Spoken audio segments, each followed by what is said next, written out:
The circuit board and the position of the connection points for the glow plug and the circuit board vary across different models.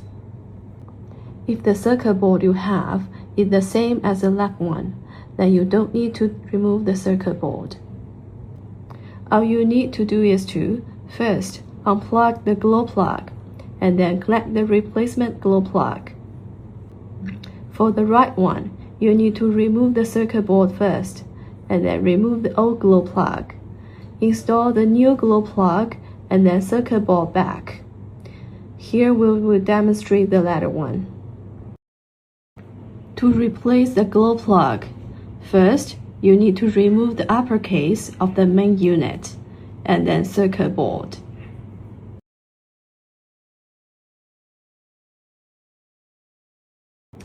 Pull up the cap and then remove the glow plug with the glow plug wrench and a screwdriver.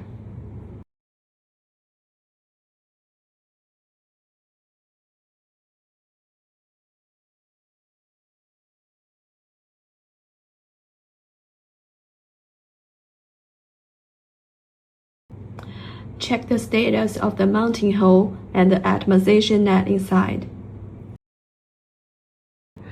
Clean it with carburetor cleaner if there is slightly carbon deposition. Installing the new glow plug, tighten it clockwise with a wrench and screwdriver.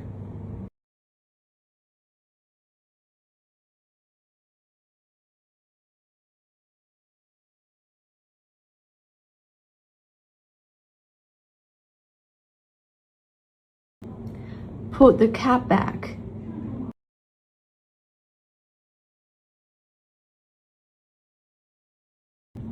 Connecting it to the circuit board and install all parts back.